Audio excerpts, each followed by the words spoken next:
அனுமதி மட்டும் கொடுத்தீங்கன்னா போதுங்க. அனுமதி கேட்கறது நல்ல ஒரு பண்பான ஒரு நாகரிகமான ஒரு செயல் தான். இருந்தாலும் மான்குட்டி அதற்கு இங்க இருக்கணும் இல்லையா? நீங்க மானை எங்க பார்த்தீங்க? மான்குட்டி வெள்ளிமலைக்கும் வேலிமலைக்கும் இடையில என்னுடைய திரைப்படத்துக்குள்ள மான் போனதை நீங்க பாத்தீங்களா? ஆமா. இந்த கண்ணாலயா? இந்த கண்ணால பாத்தீங்க. முடிச்சியா பார்க்க முடியல, நீங்க மானை பார்த்தீங்க. இங்க பாருங்களே, சொல்லுங்க. கண்ணினுடைய பார்வை கருவெளிகள் வந்து என்ன கிடையாது, சிறுதாக இருந்தாலும் சரி பார்க்கின்ற பார்வையில இந்த கண்ணுக்குள்ள மான் நிக்குது. அதாவது நம்மளால எந்த அளவு சுற்றளவு பார்க்க முடியும் இருக்கு, நம்ம நேரா பார்த்தாலும் நம்ம பார்வை எந்த அளவுக்கு, அதாவது எந்த அளவுக்கு நம்ம காட்சிக்குள்ள வரும் அப்படின்னு இருக்கு. அதுபோல ஆந்தை இருக்குல்ல, அது கிட்ட சுற்றி கொஞ்சம் மட்டும்தான் இடைவெளி, மற்றபடி எல்லா பகுதியிலும் அப்படி ஒரே இடத்துல இருந்து ஆந்தை பார்த்துரும். ஒவ்வொரு ஜீவராசிக்கும் ஒரு தன்மையை கடவுள் கொடுத்திருக்கிறார். ஆனா பாக்குறதோட சேர்த்து எண்ணங்களை மனிதனுக்கு மட்டும் தான் கொடுத்திருக்கிறார். உங்களுடைய எண்ணம் சரியில்லை, உங்களுடைய கற்பனைக்கு வந்து நீங்க என்ன ஆளாக பாக்குறீங்க, கற்பனை பண்ணிக்கிட்டீங்க மான் இங்க வந்திருக்கோம், அது வந்துருச்சு அப்படின்னு நீங்களே நம்பிக்கிறீங்க. கற்பனை இருந்து வெளியில வாங்க, மான் குட்டிங்க வரல. கற்பனையில இருந்து நான் வந்து இங்க வந்து நிக்கணும்ன்ற அவசியம் எனக்கு இல்ல. சரி, என்கிட்ட இந்த மான் குட்டி ஆகப்பட்டது கொஞ்சம் விசித்திரமானது, வித்தியாசமானது. சரி, மத்த மான்கள் போல இருந்திருந்தா அந்த மான்களை வந்து எப்படி வேட்டையாடலாம்? எனக்கு என்ன தோணுதுன்னா, நீங்க அப்படியே ஓடி வந்த இடத்துல பொழுது போகலன்னு நினைக்கிறேன். பொழுது போகலன்னா நாங்க காவல் இருக்கிற இடத்த பாத்துட்டு கொஞ்ச நேரம் பேசிட்டு பொழுது கழிக்க முடியாது. நாங்க வேலையா இருக்கோம், நீங்க வேலை இல்லாம இருக்கே நல்லா தெரியுது பார்த்தாலே. என்னுடைய வேலை இந்த மான்குட்டி சுத்துறது ஒரு வேலையா? மான்குட்டி பிடிக்கிறதா என்னுடைய மானதான் பிடிக்கலையே, அப்புறம் என்ன பிடிக்கிறதா வேலை அப்படின்னு சொல்லுவீங்க? மான் பிடிக்காம இல்லைங்க. சரி, மான் பிடிச்சதுனாலதான் மானை பிடிச்சிருக்கானா, மானை பிடிக்கலையே. மானை பிடிக்கிறதா நேரம் பார்த்து பிடிச்சிருந்தா பிடிச்சே வச்சிருக்கணும், அப்புறம் ஓடிடும். நீங்க நினைக்கிறீங்க. சொல்லுங்க, அந்த மான்குட்டியை எப்ப பிடிக்கணும், எந்த நேரத்துல பிடிக்கணும், சரி எந்த இடத்துல பிடிச்சா சரியா இருக்கும்னு ஒவ்வொரு நிலைகளையும் பார்த்து பார்த்து செய்யக்கூடியவன் நான். கொடுக்கிறவங்க இருக்காங்களே, அது கோடியில தான் ஒருத்தர் இருக்க முடியும், கொடுக்கிற குணம் கோடியில தான் ஒருத்தருக்கு இருக்க முடியும். அதனால பாருங்க, ஜாதி இருனுடைய வேறுநிலை சாட்சிதான் நீதி வழுவான் நெறிமுறையில் மேதனைகள் இட்டார் வரியா இடாதார் ஈடுகுலத்தார் வட்டாங்கில் உள்ளபடி ஆத்த சபை 100 1001 புலவர் வார்த்தை 16,000 பூத்தமலர் தண்டாமலை திருவை தாதா கோடி ஒருவர். கொடுக்கக்கூடிய தாதா என்ற வள்ளல்கள் கோடியில ஒருவர் தான் இருக்க முடியும். கொடுக்கறதுனால கொடுக்க சிறப்பு தான் அதிகம். ஆனா இருக்கிறது வேற எது கேட்டாலும் கொடுத்துருவோம். ஆனா நீங்க மான் குட்டியை கேக்குறீங்க, மான் குட்டியும் நீங்க இல்லவே இல்லை, இல்லாத ஒண்ணு நீங்க கற்பனை பண்ணிட்டு கேட்கறது உருவகப்படுத்துறது தவறு. கிளம்புங்க முதல்ல. இல்லாத ஒரு பொருளை தேடி வந்த அவசியம் எனக்கு இல்லைங்க. சரி, மான் குட்டி இங்க இருக்கிறதுனாலதான் இங்க வந்து நிக்கிறேன். இல்ல வேற இடத்த நாடி போயிருந்தா அந்த இடத்துக்கு போயிருப்பேன். கொடுத்தவர்கள் பலர் உண்டு, கொடுப்பவர்களுக்கு என்ற தனி பெருமையும் உண்டு. ஏன் கேட்டீங்கன்னா, ஒரு அரிதாக கிடைத்த நெல்லிக்கனிதான். இந்த நெல்லிக்கனி வந்து பாத்தீங்கன்னா, தான் வாழாவிட்டாலும் தமிழாவது வாழ வேண்டும் என்று அவ்வை மூதாட்டிக்கு அந்த அதிகமன் கொடுத்தான். அபூர்வமான கனி.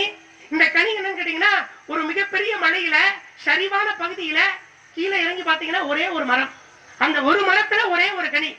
இந்த கனியை சாப்பிட்டோம்னா நீண்ட நாள் வாழலாம்னு உனக்கு தெரிந்தது. அப்ப உடனே என்ன பண்றான், கனியை பறிச்சுட்டு வந்து வரும் வழியில பாத்தீங்கன்னா அவ்வை மூதாட்டி எதிர்த்தாப்புல நடந்து வர. அப்ப நடந்து வரும் பொழுது பசி என்று கேட்ட உடனே சரி அந்த கனியை என்ன பண்றா, நெல்லிக்கனிய உடனே கொடுத்து சாப்பிடுங்க பாட்டி அப்படின்னு கொடுக்கக்கூடிய மனம் வந்து அதிகமானுக்கு இருந்தது. பசின்னு கேட்கல, அரண்மனைக்கு போயிட்டாரு. போனா கனி கையில இருக்கு, கனியினுடைய தன்மை அறிந்து கொள்றாரு. இந்த கனியை உண்டவர்கள் வெகு காலம் வாழ்வாங்க அப்படின்னு. அப்ப அவருக்கா யோசனை வருது, நாம வாழ்றதை விட தமிழ் புலவர், ஆமா தமிழ் வந்து பெண்பார் புலவர் அவ்வை இருக்கிறாங்க, அவர்கள் உண்டால் இந்த தமிழ் வாழுமே, அவங்க மட்டும் வாழணுன்ற ஆசை இல்ல, தமிழ் வாழ வேண்டும் என்பதற்காக கனியை கொடுத்தார். அதெல்லாம் சரிதான் கொடுத்தா. அப்ப என்ன சொல்ல வரீங்க நீங்க? ஒரு மனைவி ஆகப்பட்டவர் தன்னுடைய கணவரை காப்பாத்துறதுக்காக கொடுக்கறது எல்லாமே கொடுக்கணும் அப்படின்றதுல வகை இருக்கு. எதை கொடுக்குறோம், எப்படி கொடுக்குறோம் அப்படின்னு இருக்கு. மனசு கொடுக்கணும், முதல்ல மனதார கொடுக்கறதான் கொடுத்ததாச்சமா. இப்ப பாக்குற பார்வையில தான் எல்லாமே இருக்கு. ராவனுக்கு ராவணேஸ்வரனுக்கு யுத்தம் முடிஞ்சிருச்சு, ராவணன் அழிந்து போனான். இப்ப சீதையை அங்க இலங்கை அசோகவனத்துல இருந்து கொண்டு வரணும், கூட்டிட்டு வரணும். முடிஞ்சிருச்சுல, எல்லாம் வீட்டுக்கு கொண்டு வரணும். அப்ப வானரங்கள் போய் சீதை கிட்ட சொல்றாங்க, வெகு நாட்களுக்கு பிறகு, வெகு காலம் கழித்து உங்களுடைய கணவர், உங்களுடைய பதி, ஆமா அழகிய உருவான ஸ்ரீராமர் உங்களுடைய வருகைக்காக எதிர்பார்த்து காத்துட்டு இருக்காங்க. நீங்களுமே இவ்வளவு நாள் அவதியிலே இருந்தீங்க, துன்பத்திலே வாழ்ந்தீங்க, இன்னைக்கு ராமரை பார்க்க போறீங்கல்ல, அதனால நீங்க எப்படி வரீங்க தெரியுமா? இந்த மர உரி தரித்த இந்த கோலம், இந்த சோக நிலையில அவல நிலையில இருக்கிற இந்த வருத்தம் எல்லாம் உங்க முகத்துல வச்சுக்கிறாங்க. நல்லா அழகா அலங்காரம் பண்ணி அப்படி அழகா ஒரு புது பெண் மாதிரி வரலாமே அப்படின்னு சொன்ன உடனே சீதைக்கு மனதில் அப்படி ஒரு மகிழ்ச்சி. தன் கணவனை வெகு நாட்களுக்கு பிறகு பார்க்க போறா. அந்த மகிழ்ச்சியோட என்ன பண்ணா, அழகா பட்டாடையெல்லாம் உடுத்தி நல்லா அலங்காரம் பண்ணி அங்கிருந்து எங்கிருந்து அசோகவனத்தில் இலங்கையில் இருந்து அப்படி புஷ்பக விமானத்துல வந்து இறங்குறா. இதை என்ன எண்ணத்தோடு வந்தா, வெகு நாட்கள் கழித்து தன்னுடைய கணவனை சந்திக்க போற அந்த மகிழ்வோடு அங்க இருந்து வரா. இப்ப ராமனுக்கு என்ன தோணுச்சு தெரியுமா? இவ்வளவு நாள நம்ம பிரிஞ்சிருக்கோமே, இவ்வளவு நாள் பிரிவின் காரணமாக ரொம்ப அவல நிலையில வருத்தப்பட்டு முகம் வாடி அங்கிருந்து வருவான்னு பார்த்தா, இவ்வளவு செழிப்பா நல்லா புது பெண் மாதிரி அலங்காரம் பண்ணிட்டுல வர்றா அப்படின்னு ஒரு எண்ணம் மனசுல. அதைத்தான் என்ன சொல்றாங்க, சீதை வந்தாளா மயில் போல, ராமன் சீறினாலாம் பாம்பு போல. சீதை அங்கிருந்து மயில் போல இறங்குறா. மயில் போல இறங்கின சீதையை பார்த்து ஏற்றுக்கொள்ள முடியாத ராமன் பாம்பு மாதிரி சீர்றான். அப்ப அங்கேயே சந்தேகம் அப்படின்ற ஒண்ணு உருவாயிருச்சு. பாக்குற பார்வையில தான் இருக்கு. அவளுடைய கோணத்துல இருந்து பார்த்தா கணவன் பார்க்க போறான்னு அலங்காரத்துல வந்தா, ராமனுடைய நிலையில இருந்து பார்த்தா இவ்வளவு காலம் என்னை பிரிந்த கவலை துளியும் இல்லாமல் வந்து இறங்குகிறாள் என்று அந்த எண்ணம் அவளுக்கு. ஆனா அக்கறைக்கு இக்கரை அப்படித்தான் தெரியும். இங்க இருந்து பார்க்கும்பொழுது இப்ப 9ன்னு எழுதுறோம், என் பக்கம் இருந்து பார்க்கும் பொழுது அது இப்ப 6 இப்படி எழுதுறோம்னு வைக்கிறேன், நான் அங்க இருந்தேன்னா அது 6ஆ தெரியும், உங்க பக்கம் 9ஆ தெரியும். அதுக்கு என்ன செய்யறது? நிக்கக்கூடிய நிலை வேற. அதுக்காக எனக்கு தெரிகிற 6 தவறு கிடையாது, உங்களுக்கு தெரிகிற 9ன்ற எண்ணும் தவறு கிடையாது. நிற்கிற நிலையும் இருக்கக்கூடிய கோணத்தை பொறுத்துதான் எல்லாம் மாறும். உங்க பக்கம் நீங்க மான்குட்டி வந்துச்சுன்னு நீங்க பேசுறீங்க, என்ன பொறுத்த வரைக்கும் காவல் மீறி மான் வர வழியே கிடையாது நான் நினைக்கிறேன். சொல்லுங்க. ஒரு மனைவி என்ன பண்ணாங்க, தன்னுடைய கணவனுக்காக தினமும் என்னன்னு கேட்டீங்கன்னா, காலையில எழுந்த உடனே கணவனுடைய கால் பாதத்துல தொட்டு வணங்கி, அதன் பிறகு மற்ற வேலைகளை வந்து வீட்டுல வந்து சாணம் போடுவது, இந்த பணிகளை வந்து செய்யறது வழக்கம். அப்படி இருக்க சாணம் போட்டு கோலம் போட்டு இருக்கிறது வழக்கம். ஆனா அந்த பெண்மகள் என்ன பண்றா, சண்டை வந்துருச்சு. புருஷன் கால தொட்டு கும்பிட்டதுக்கு அப்புறம் தான் பொண்டாட்டிக்கு சாணி வருமா?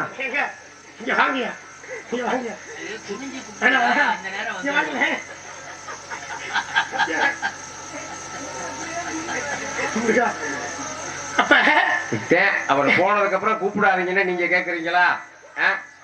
சரி, காலையில கணவன் காலை கொடுத்து கும்பிட்டுட்டு குளிச்சு கோலம் போட்டாங்க. அப்ப கணவனுடைய காலை தொட்டு கும்பிடும் பொழுது பக்கத்துல பாத்தீங்கன்னா கணவர் படுத்திருக்கின்ற அந்த உடம்புக்கு பக்கத்துல நிழல் வந்து கொஞ்சம் தள்ளி இருந்துச்சான். நிழல் தள்ளி இருந்துச்சான். இந்த தள்ளி இருந்தத பார்த்த உடனே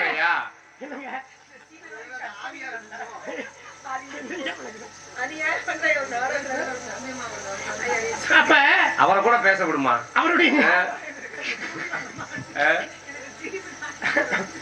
அவருடைய நிலை வந்து சற்று ஒதுங்கி இருந்துச்சான். இத பார்த்த உடனே சரி பாருங்களேன், எல்லா பிரச்சனைக்கு நீதான் காரணம், எல்லாத்துக்கும் நீதான் காரணம், உன்னை கட்டி வச்ச உதச்சா சரியா வரும். அப்ப கணவனுடைய நிலை வந்து சற்று தனியும் கொஞ்சம் ஒதுங்கி இருக்கிறத பார்த்துட்டு உடனே மனைவி என்ன பண்றா, தன்னுடைய கணவனுக்கு ஏதோ ஒரு ஆபத்து அப்படின்னு உணர்ந்து உடனே என்ன பண்றா, தன்னுடைய கணவர் வந்து வெளியில போய், அந்த முனிவர் என்ன பண்றாரு, வெளியில போகணும். அப்ப வெளியில போய் பூஜைகள் செஞ்சு அப்படியே வரதுக்காக ஒரு கோயிலுக்கு ஆலயத்துக்கு போகணும்னு நினைக்கிறேன். ஆனா அந்த பெண் என்ன பண்றா, தன்னுடைய கணவனுக்கு வரக்கூடிய அந்த துன்பத்தை நினைத்து, வரக்கூடிய இடர்களை நினைத்து, இங்க பாருங்களேன், அவருக்கு ஒரு ஆபத்து. என்ன ஆபத்து? அந்த கணவருக்கு முனிவருக்கு ஒரு ஆபத்து. எல்லாம் தானே போனாரு இல்லங்க, நிழல் இருக்கிறத பார்த்து அந்த நிழல் சற்று ஒதுங்கி இருக்குது பாத்தீங்களா, படுத்திருக்கும் பொழுது நிழல் சற்று ஒதுங்கி இருக்கு, ஏதோ ஒரு ஆபத்து இருக்கு அப்படின்னு உணர்ந்து என்ன பண்றாங்க, உடனே தன்னுடைய கணவர் வந்து இன்னைக்கு வீட்டை விட்டு வெளியில போக கூடாது, வீட்டை விட்டு வெளியில போகாம இங்கேயே வச்சு பாத்துக்கிறோம் அப்படின்னு நினைக்க. ஏன் கேட்டீங்கன்னா, அவர் ஆத்தங்கரைக்கு போய் எப்போதுமே வந்து நீராடி வருவது வழக்கம். அப்ப ஆத்தங்கரைக்கு போய் நீராட வேண்டாம் அப்படின்னு சொல்லும் பொழுது மறுக்கிறா. இன்னைக்கு ஒரு நாளைக்கு நீங்க இந்த மாலை சூரியன் மறைகிறது வரைக்கும் நீங்க உள்ளதான் இருக்கணும், வீட்டை விட்டு வெளியே போவானாங்க அப்படின்னு சொன்ன உடனே பார்த்துட்டு, ஏமா என்னமா அப்படின்னு போத, இல்ல இது என்னுடைய, நான் வந்து இறைவன்கிட்ட வேண்டி இருக்கேன், அதனால என்ன நீங்க வந்து இன்னைக்கு வந்து வெளியில போக கூடாதுன்னு சொன்ன. அப்ப பாத்தீங்கன்னா ஆற்றங்கரையில பாத்தீங்கன்னு வச்சுங்களேன், யம தூதர்கள். அப்ப யம தூதர்கள் வந்து என்ன பண்றாங்க, அங்க வந்து இவர் அந்த முனிவர் இருக்காரு பாத்தீங்களா, அப்ப இவரை பிடிக்கிறதுக்காக, தன்றிகர் என்ற ஒரு முனிவரை பிடிக்கிறதுக்காக என்ன பண்றாங்க கேட்டீங்கன்னா, ஆத்தங்கரையில யம தூதர்கள் நிக்கிறாங்க. வர வரலாற்று முனிவர்களையா படிக்கிறீங்க. பரவாயில்ல, சொல்லுங்க. அப்ப அந்த முனிவரை வந்து எங்கிட்டீங்கன்னா அவருடைய ஆயுள் காலம் முடிய போகுது, அவரை கூட்டிட்டு போகணுன்றக்காக வந்து நிக்கிறாங்க. அப்ப வராமல் இருக்கும்பொழுது பார்த்துட்டு அங்க இருக்கக்கூடிய அந்த யமதூதர்கள் என்ன பண்றாங்க, நேரா வீட்டுக்கு வர்றாங்க. வீட்டுக்கு வந்தா இந்த பெண்ணினுடைய கற்பின் தன்மை ஏன்னு கேட்டீங்கன்னா வீட்டை சுத்தி என்னன்னு கேட்டீங்கன்னா அக்னி. என்னடா அந்த அக்னி பகவானே வீட்டுக்குள்ள வர முடியாத அளவுக்கு தடுத்து நிக்கிறாரு. அப்புறம் எப்படி அக்னி எரியுது? எங்க வரல, அதுதான் சொல்றேன், வர முடியாத அளவுக்கு. சரி சரி. யமதூதர்கள் உள்ள வர முடியாத அளவுக்கு தடுக்கிறாங்க. அப்ப தடுத்த உடனே இதை பார்த்துட்டு அக்னிகிட்ட கேட்கும் பொழுது, ஐயா எனக்கு வந்து என்னுடைய இந்த பெண்மை என்பது என்னை வந்து நினைச்சு இன்னைக்கு வந்து தவம் செய்கிறா, என்னையே நினைச்சு என்னைய வந்து இன்னைக்கு இந்த இருக்கிற இடத்துல என்னை வந்து காவலா வந்து வச்சிருக்க, அதனால வந்து இந்த இடத்தை விட்டு நான் போக மாட்டேன் அப்படின்னு சொல்ல உடனே சரின்னு சொல்லிட்டு இதை பார்த்துட்டு யமதூதர்கள் வந்து யமன்கிட்ட போய் சொல்ல என்னன்னு அவரை பிடிக்க போனவங்க பிடிக்க போனா முடியல, தடுக்குது. உடனே வந்து அவர் கீழே இறங்கி வர்றாரு, கீழே இறங்கி வந்து அவர் வந்து பிடிக்க வரலான்னு வர்றாரு, அவர்னாலையும் முடியல. உடனே என்ன பண்ணாரு, காகமாக மாறி இந்த பெண் என்ன பண்றாங்க இல்லையா, ஏன்னு கேட்டீங்கன்னா இந்த பெண் என்னன்னு கேட்டீங்கன்னா ஒரு காகம் வந்துச்சுன்னா அதுக்கு வந்து உணவு பதார்த்தங்கள் வந்து வளர்க்கலாம். அப்ப இறை போடுவா, அப்ப சாப்பாடு போடும் பொழுது வீட்டுக்கு உள்ள வந்து அந்த காகம் வராத அளவுக்கு பாத்துக்கிறேன். ஆனா அந்த காகம் என்ன பண்ணுச்சு, வெளியிலேயே நின்றுக்கிட்டு இதை சாப்பிடுறதுக்காக வெளியிலேயே நின்று கான்னு கட்டி கரைஞ்சுக்கிட்டே இருக்கு. இப்ப கரையிற பார்த்துட்டு உடனே என்ன பண்றா, என்னடா காகம் கரையுதே, பசியில இருக்கும் அப்படின்னு நினைச்சு இந்த பெண் என்ன பண்றா, உடனே நேர போய் சாப்பாடு போடலாம்னு நினைக்க. அப்ப தாண்டி போகணும் இல்லையா, அங்க காகம்னாது இந்த பக்கம் வரவே இல்லை, ஏன்னா வந்திருக்குது யமன் அல்லவா. அப்ப காகம் கரையிறத பார்த்துட்டு உடனே என்ன பண்றா, என்னதான் இருந்தாலும் பசிக்கு நம்ம கொடுக்கணுன்றதுக்காக இந்த வீட்டை தாண்டி வர. வீட்டை தாண்டி வந்த உடனே இந்த பெண்ணாகப்பட்ட நாங்க கேட்டீங்கன்னா பார்த்துட்டு யமதன் வந்து கேட்கிறாரு, யமன் வந்து உன்னுடைய கணவரை வந்து இன்னைக்கு நான் உன் கணவனுடைய ஆயுள் காலம் இன்னைக்கு முடியுது, இன்னைக்கு நான் கூட்டிட்டு போகணும் அப்படின்னு சொல்லும் போது மறுக்கிறா.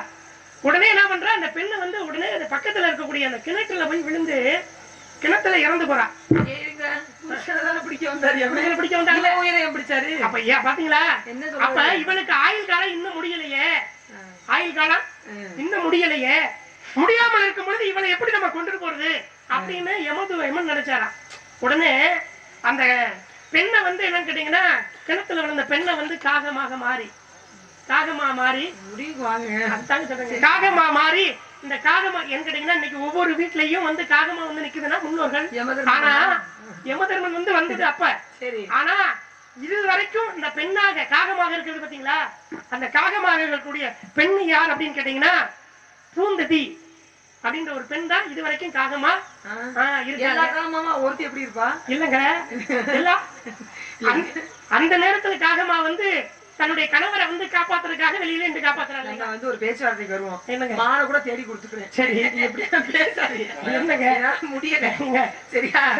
என்ன சொல்றேன், நீங்க வேற மாநிலமா வேற ஒரு நாட்டுல இருந்து வந்திருக்கீங்க, ஏங்க என்னங்க அப்படி கேக்குறீங்க? கேக்குறேங்க என்னங்க. சரிதாங்க, 1000 கதைகள் இருக்கலாம், 1000 காவியம் இருக்கலாம், என்ன இருக்கோ அதை வந்து நாம கொஞ்சம் யோசிச்சு இது நடந்திருக்குமா, இது சரியா, இதை நாம பேசினோம்னா அது வந்து சரியா பண்ணுமா. முதல்ல கதைகளை காட்டுல இந்த கதைகள்ல என்ன கருத்து சொல்ல வருது அப்படிங்கறதான் முக்கியம். இப்ப கோவலன் மீது ஒரு பழி, எங்க பாண்டிய நாட்டுல கோவலனையும் கண்ணகியும் அங்கிருந்து வர்றாங்க, எங்க காவிரி பூம்பட்டினத்துல இருந்து பாண்டிய நாட்டுக்குள்ள வர்றாங்க.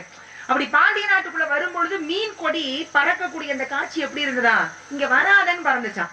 மீன் கொடி இப்படி பறக்குது இல்ல, நீங்க வராத, நீங்க 2 பேரும் இங்க வராதீங்க, ஏதோ ஒரு மிகப்பெரிய ஆபத்து காத்து கொண்டிருக்கிறது அப்படின்னு வராதன் மீன் கொடி பறந்ததா. அதையும் தாண்டி 2 பேரும் வந்தாச்சு பாண்டிய நாட்டுல. என்ன நடந்துச்சுன்னு எல்லாருக்கும் தெரியும். மதுரையில வாழும் பொழுது சிலம்பால ஏற்பட்ட ஒரு மிகப்பெரிய குழப்பத்தின் காரணமாக பாண்டிய நெடுஞ்செழியன் என்ன பண்ணிட்டான், தவறான தீர்ப்பு கொடுத்துட்டான், கோவலனை கொல்ல சொல்லி. கொடுக்கப்பட்ட தீர்ப்புல கோவலன் இறந்து போயிடுறாரு. இறந்து போன பிறகு இப்ப கால் சிலம்போடு கண்ணகி போய் அவையில நிக்கிறான். கால் சிலம்போடு நிக்கிற அந்த அவையில பாண்டிய நெடுஞ்செழியன் ஆதாரத்தோடு நிரூபிச்சுட்டான், தன் கணவன் மீது பிழை கிடையாது, அவன் கல்வன் கிடையாதுன்னு நிரூபிச்சுட்டான். நிரூபிச்சு விட்ட உடனே இவன் மனநிலை எப்படி வந்துருச்சு பாருங்க. நீதி எப்படி இருக்கு பத்தியா, நீதி என்பது இதுதான். அறம் அப்படின்னாலே எல்லாமே அடங்கும், நீதி தர்மம் இது எல்லாமே அறம் தான். அப்படி அறம் தவறாத மண்ண அந்த எதிர்த்து நின்று கேள்வி கேட்கிறாள் கண்ணகிக்கு. அந்த கண்ணகி கிட்ட சொல்ல பதில் இல்லை.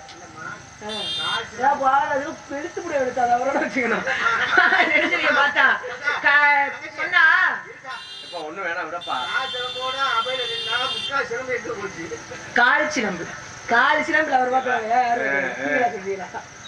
ஆமா, கால் சிலம்பு உண்மைதான். கால்னு பேர் வர்றதுக்கு என்ன காரணம் தெரியுமா?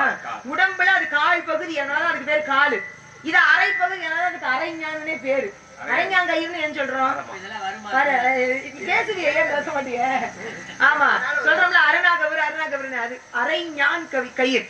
ஏன் உடம்ப முழுமையா பிரிச்சதை நம்ம தமிழர்கள் பிரிச்சிருக்காங்க. கால் பகுதியில் இருக்கனால அது காலு, அரை பகுதியில் இருக்கனால அது அரைஞான் கயிறு. சரியா, புரிஞ்சிருச்சா? கால்ல அணியக்கூடிய கால் சிலம்பு தான், ஆனா சிலம்பு கால் கிடையாது, காலு தான் காலு. இப்ப சிலம்போடு என்ற கண்ணகிக்கு சொல்ல பதில் இல்ல நெடுஞ்செழி என்ற பார்த்துட்டு தலை குனிஞ்சு வெக்கி தப்பா பண்ணி ஒரு தீர்ப்பை சொல்லிட்டோமே, இது வரைக்கும் நம்ம ஆசீர்வாதம் அப்படி நடக்கவே இல்லையே அப்படி மார்பை பிடித்து கொண்ட மேனிக்கு அங்கனையே மரணம் அடைந்தார். பாருங்க, தீர்ப்பு சொன்ன நீதிபதி சொல்லப்பட்ட தீர்ப்பு தவறுன்னு மாரடைப்பு வந்து இறந்த முதல் வழக்கு எதுனா கோவலன் கண்ணகி வழக்கு தான். அங்க இறந்தாச்சு. இப்ப மனைவி இருக்கா பூப்பெருந்தேவி. இந்த அம்மா என்ன பண்ணுவா? ஒரு பெண்ணு நல்ல சுமங்கலியா, தீர்க்க சுமங்கலியா வாழ்ந்த ஒரு பெண்ணு 12 ஆண்டுகள் தன் கணவனை மணிமேகலையிடம் விட்டு, மாதவியிடம் விட்டு விட்டு 12 ஆண்டுகள் பிரிந்து வாழ்ந்தவள் கண்ணகி. 12 வருஷம் கழிச்சு இது வரைக்கும் கண்ணகி வீட்டுல இருக்கும் பொழுது தோழி சொன்னாலா, உன் புருஷன் போய் தான் மாதவி வீட்டுல இருக்கான்ல, நீ தான் தெய்வத்திட்ட முறையிட, தெய்வத்திட்ட வேண்டுதல் வை. அப்ப சொல்றோம்ல நம்ம, வேண்டுதல் வச்சுக்காங்க ஏதாவது அப்படின்னு, வேண்டுதல் வைத்துக் கொள்ளேன்னு சொன்னாலாம் தோழி. அதற்கு இவ என்ன சொன்னா தெரியுமா கண்ணகி? அதுக்கு சொன்னாலா, இறைவனிடம் கூட என்னுடைய கணவனை குறை கூற நான் விரும்பவில்லை. கடவுள் கிட்ட கூட போய் என் கணவன் தப்புன்னு நான் குறை சொல்ல மாட்டேன், நான் குறை சொல்லி அப்படி வேணும் அவசியம் என்ன இருக்கு அப்படிலாம் சொல்ல. எப்படிப்பட்ட பதிவிரதை கற்புக்கரசின்னு பாத்தீங்களா? அப்படிப்பட்ட கண்ணகிக்கு வீட்டுக்கு இல்லத்துக்கு விருந்தாளியே வரலையா. ஒரு பெண் இல்லறத்தோடு கணவனோடு சேர்ந்து இல்லாத வீட்டுக்கு யார் விருந்துக்கு வருவா? 12 ஆண்டுகள் தனியே தவித்த கண்ணகிக்கு 12 ஆண்டுகள் கழித்து குன்றுதோறும் செல்வத்தை இழந்து விட்டு வந்து நிக்கிறான் கோவலன். என்னனாலும் பண்ணிருக்கான், ஒண்ணுமே பண்ணல, வாங்கன்னு அன்போடு ஏத்துக்கிட்டான். ஏன்? கோவலனுக்கு மாதவி மேல காதல், ஆனா கண்ணகிக்கு கோவலன் மேலதான காதல். அப்படி வாழ போன ஒரு பெண்ணை என்ன பதில் சொல்றது? ஒரு சுமங்கலியை விதவையாக நிற்க வச்சுட்டமேனு அவளை எதிர்கொள்ள முடியாத கோப்பெருந்தேவி அதே இடத்துல இறந்து மாண்டார். இப்படிப்பட்ட வழக்கு. புருஷன் செத்துட்டானேன்னு கோப்பெருந்தேவி சாகல, அந்த இடத்துல நீதி செத்து போச்சேன்னு செத்து போனா. இப்படி எல்லாம் நீதி தவறுனதுனால, அறம் தவறுனதுனால இந்த மண்ணில் வாழ்ந்தவங்க எத்தனை பேர் அதே இடத்துல உயிர் விட்டாங்க. அதுக்கப்புறம் என்ன நடந்துச்சு தெரியுமா? பாண்டி நாட்டில் இருந்து கிளம்பிய கண்ணகி 14 நாட்களாக நடந்து சேர நாட்டை அடைகிறார். மலை நாட்டுக்கு போயிட்டா. சேர நாட்டுக்கு போய் ஒரு மலை குன்று, அங்கேயும் மலைவாழ் மக்கள் எல்லாம் வாழ்றாங்க. அந்த மக்கள் கிட்ட போய் அங்கு நின்று முறையிடுறா, இந்த மாதிரி என்னுடைய வாழ்க்கையில நடந்துச்சு, இப்படி எல்லாம் வந்து சம்பவத்தை அனுபவித்து என்னுடைய கணவனை புரிந்து நான் இங்க வந்துட்டேன். சேர நாட்டுக்கு போயிடுறா கண்ணகி. அங்கு மலை மீது ஏறி நின்று தான் சாக போற தருவாயிலே தேவாதி தேவர்கள் எல்லாம் மலர் சொரிய அங்கு கோவலன் புஷ்பக விமானத்தில் வந்து கண்ணகியை அழைத்து சென்றான் அப்படின்னு இளங்கோவடிகள் வந்து சிலப்பதிகாரத்தை முடிக்கிறாரு. அதனாலதான் இன்னைக்கும் கண்ணகி கோவலனை அடைந்த அந்த இடத்துல இன்னைக்கு கண்ணகிக்கு கோயில் இருக்குது, ஆலயம். குமுடியில இருந்து ஒரு 14-15 கிலோமீட்டர் நினைக்கிறேன், கேரளா மாநிலத்துல கண்ணகி இருக்கு. மாதிரில கண்ணகிக்கு மங்களாதேவின்னு அந்த ஆலயத்தினுடைய அம்பாளுக்கு பேரு. கண்ணகிதான் மங்கள குங்குமத்தை இழந்துட்டாலே மங்களாதேவி எப்படி வந்துச்சு பேரு? ஏன்னா கடைசியாக நிறைவு என்பது கோவலன் கண்ணகியை அழைத்து செல்லும் எண்ணமாக முடிஞ்சிருக்கு. இப்ப சுமங்கலி ஆயிட்டால, அதனால அந்த கண்ணகிக்கு அங்கே மங்களாதேவியின் பேரு. இன்னைக்கும் வருடம் ஒரே ஒரு முறை தான் அந்த கோயில் திறந்திருக்கும். நீங்க போனீங்கன்னா எந்த நாளும் பார்க்க முடியாது. சித்ரா பௌர்ணமி அன்னைக்கு மட்டும்தான் கண்ணகி கோயிலுக்கு மங்களாதேவி கோயிலுக்கு போய் நம்ம சாமி கும்பிட முடியும். அது மலையில இருக்கு. இப்படி நடந்து முடிய அங்கு சேரன் செங்குட்டுவன் வேட்டைக்கு வரான். வந்தா மலைவாழ் மக்களை சந்திக்கிறான். மலைவாழ் மக்கள் எல்லாம் எடுத்து சொல்றாங்க, இங்க கண்ணகி என்ற கற்புக்கரசியை கண்டோம், அவள் இந்த மாதிரி எல்லாம் நடந்துகிட்டான்னு சொல்லும் பொழுது சேரன் செங்குட்டுவன் போய் இளங்கோவடிகளிடம் சொல்ல, இளங்கோவடிகள் என்ன செய்தார்? கல்லா சிறைவடித்த காவலன் சேரன் செங்குட்டுவன், தமிழ் சொல்லா சிறைவடித்த பாவலன் இளங்கோவடிகள். இப்படித்தான் சிலப்பதிகாரம் முடிகிறது. பாத்துக்கங்க, இதெல்லாம் ஏன் சொல்றேன் தெரியுமா? ஒரு கற்புக்கரசியா இருக்க ஒரு பெண்ணு இந்த உலகத்துல வைராக்கியம் வேணும். கற்புல மட்டும் இல்ல, பக்தியிலையும் வைராக்கியம் வேணும், படிக்கிறதுலயே வைராக்கியம் வேணும், வாசிக்கிறதுலயே வைராக்கியம் வேணும். உண்மைதானே? வைராக்கியம் வேணும். உன்னால முடியாதுன்னு சொல்லும் பொழுதுதான் வைராக்கியம் பிறக்கணும். நீ எல்லாம் என்ன சாதிச்சிட போறான்னு பொழுதுதான் வைராக்கியம் பிறக்கணும். ஆக வைராக்கியம் என்ற ஒன்று இருந்தால்னா அது பக்தியா இருந்தாலும், கற்பாக இருந்தாலும், கல்வியாக இருந்தாலும், வெற்றியாக இருந்தாலும் எதையுமே அடைய முடியும். உங்களுக்கு வைராக்கியம் இருந்தா நீ மான பிடிச்சிருப்பீல்ல? நீ வைராக்கியம் இருக்கிறதுனால இந்த மான்குட்டியை பிடிக்கணும் அப்படின்ற எண்ணத்தோட இங்க வந்து நிக்கிறேன். காலெடுத்து நீ நடந்து கானகத்தை தான் அடைந்து காலித்தன மாத்திரை எனக்குமா அவளுக்கு மட்டும் தனி கூடலாகுமா? போங்க போங்க போங்க, நீங்க மான தேடி போங்க, போங்க போங்க போங்க, மான தேடி போங்க. காலெடுத்து நீ நடந்து கானகத்தை தான் அடைந்து காலித்தன மாத்திரை எனக்குமா அவளுக்கு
வந்துருச்சு. சரி ஏன் கேட்டீங்கன்னா சகாதேவன் வந்து துரியோதனை வந்து கேக்குறான்.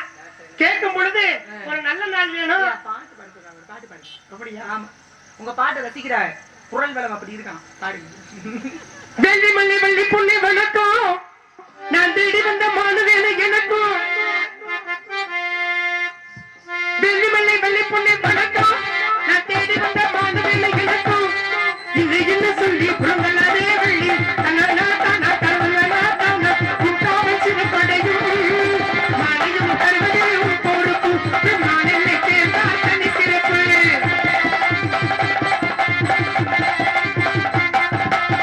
குறிஞ்சிகளுக்கு பெருமை நேடு புகழிலாய் பழமை நாடு. குறிஞ்சிகளுக்கு பெருமை நேடு புகழிலாய் பழமை நாடு. மாலை பிடித்தால் கொண்டாடுவார் கொண்டாடுவார் கொண்டாடுவார். என்மானி தவத்திற்கு இன்றே நல்லது பெண்மானி கூட்டு செல்லவே சம்மதம் உண்டாமா சஞ்சலம் ஏமா ஆணையம் தருவது உன் பொறுப்பு பெண்மான் என்னை கேட்டால் தனி சிறப்பு.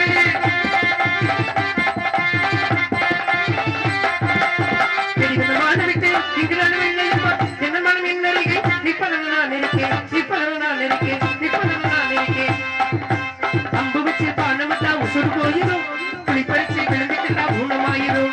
உசுறு போக கூடாது ஊனமாக கூடாது பான் முழுசாவே நம்ம மனசு நோக கூடாது மனசு நோக கூடாது மனசு நோக கூடாது.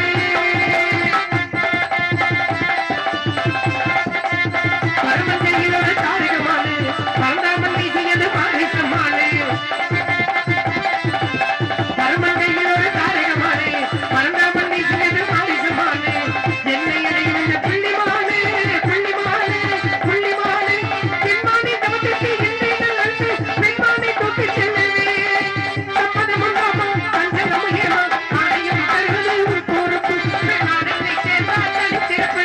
ஆடலா ஆடலா கொண்டாடலா இனி ஆடத்தை காணலாம் எல்லாருமே. அதனால ஐயா வேடுவரே, ஆமா நீங்க எல்லாம் எங்க கிளம்புறீங்க? நாடகம் முடியல, உட்காருங்க. விடிஞ்ச உடனே கிளம்பி விடுறது. நீங்க என்ன பண்றீங்கன்னா, வான்குட்டி பார்த்தது மேஞ்சா இந்த மான்குட்டி அழகானது அப்படின்னா நீங்க பார்த்ததை நான் நம்பணும்னா இந்த மான்குட்டி எப்படி இருக்கும்? மான்குட்டியினுடைய அங்க அடையாள லட்சணங்களை எடுத்து சொல்லுங்க. மானை கொடுப்பதற்கு ஏதாவது வழி வகை செய்கிறேன்னு வாருங்க. மானுடைய அங்க லட்சணம்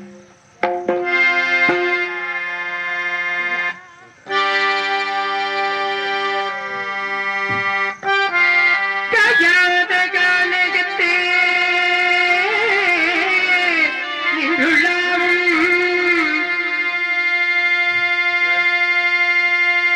காயாத கானகத்தே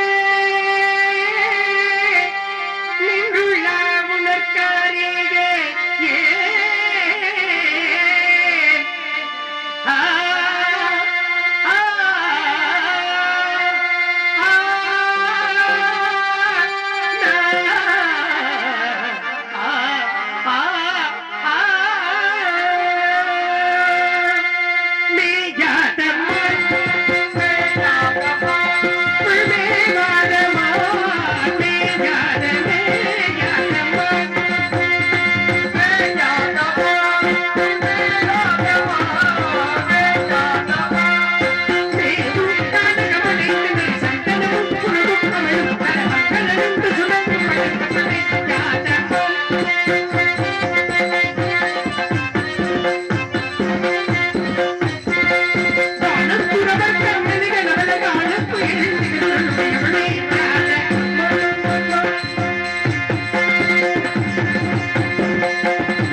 வள்ளி நான் தேடி வந்தது மானல்ல, அப்புறம் உன்னைத்தான். என்னவா உனக்காகத்தான். கல்யாணம் முடிச்சுக்கிறதுக்கா? உன்னை மணமுடிப்பதற்காக. இல்லாம விலை கொடுத்து வம்ப வாங்குறீங்க. குங்குமப்பூவே கொஞ்சம் புறாவே, குங்குமப்பூவே கொஞ்சம் புறாவே, தங்கமை உன்னை கண்டதும் எங்கும் பொங்குது தன்னாடே. ராஜா புதும ராஜா, பொக்கி ராஜா புதும ராஜா, செய்யா என்னம்மா ஆளை காணாமா? இசையால் எதையும் செய்யலாம். அடுத்து அடுத்து இருக்கு. ஆசிரியர்களுக்கு ஆமா, உத்தமர் நான் ஓடிட்டேன். நீ சாகு வேணாம் வரல. சாமியை கும்பிட. இருக்கட்டும், நான் என்ன செய்யறது? முருகனை வேண்டு. முருகன் அருள் என்று எதுவுமே கிடையாது. வெற்றிவேல் என்று சொன்னார், வெற்றிவேல் என்று சொன்னார், வெற்றிவேல். காலகிரம் கதிரில் உந்தன் காட்சி தெரிகிறது நீலே, கடலழகில் மகிழ்கிழந்து நடனம் புரிகிறது. காலகிரம் கதிரில் உந்தன் காட்சி தெரிகிறது, கடலழகில் மகிழ்கிழந்து நடனம் புரிகிறது.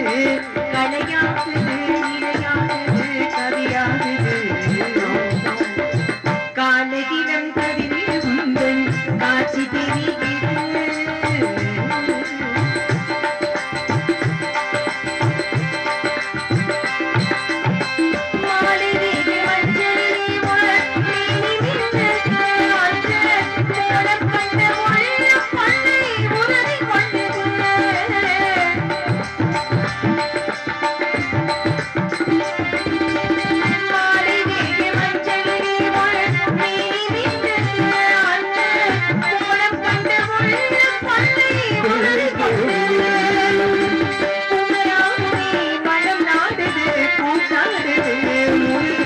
காலகிரம் கதிரில் உந்தன் காட்சி தெரிகிறது, கடலழகில் மகிழ்கிழந்து நடனம் புரிகிறது.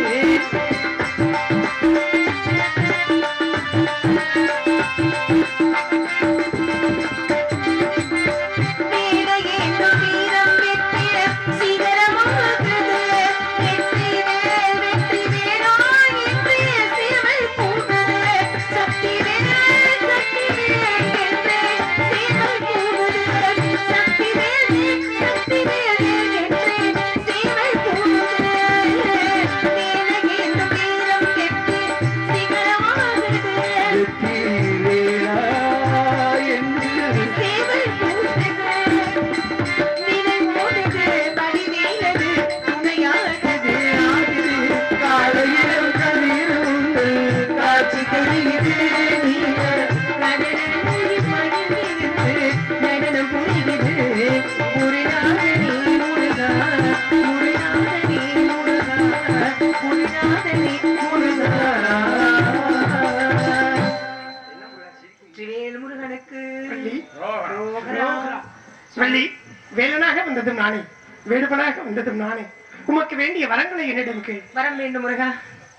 ஆயிரம் திறந்தோள் வாழ்க, ஆறுமுகம் வாழ்க. வெப்பை குருசை தனிவேல் வாழ்க, குக்குடம் வாழ்க.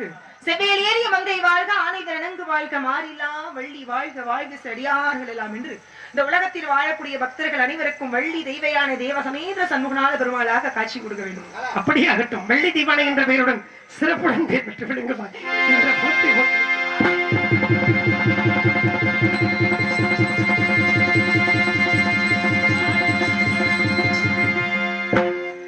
நாடு செழிக்க வேணும், நல்ல மழை பெய்ய வேணும். நாடு செழிக்க வேணும், நல்ல மழை பெய்ய வேணும்.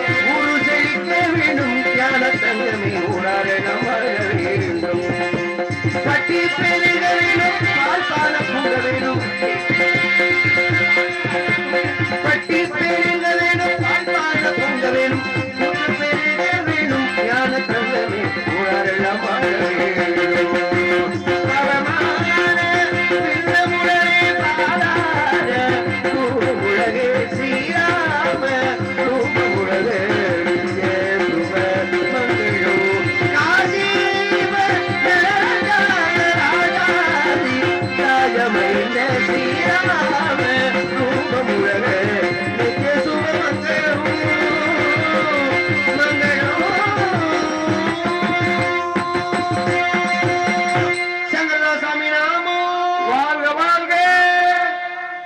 நாடகத்தை இதுவரையில் இந்த போறவங்க இந்த கேமரா வீடியோ எடுத்துட்டு போங்க. நாடகத்தை இதுவரையில் மதிகாத்து கண்டு ரசித்த அன்பு கிராமத்தார்களுக்கும் விழா குழுவினர்களுக்கும் மற்றும் வெளிநாடு வாழும் நண்பர்களுக்கும் மற்றும் யூடியூப் சேனல் எடுத்துக்கொண்டிருக்கும் சுபதங்கராஜ் மற்றும் அன்பு மாப்பிள்ளை கலைமூர்த்தி அவர்களுக்கும் எங்களது நாடக கலை குடும்பத்தின் சார்பாகவும் கலைஞர் பெருமக்கள் சார்பாகவும் நெஞ்சார்ந்த நன்றிகள், நன்றிகிற வணக்கம். மற்றும் எங்களுக்கு ஒளி அமைத்த எங்களது ராணி ஆடியோஸ் அன்பு நண்பர்களுக்கும் மனமார்ந்த நன்றி, நன்றிகிற வணக்கம்.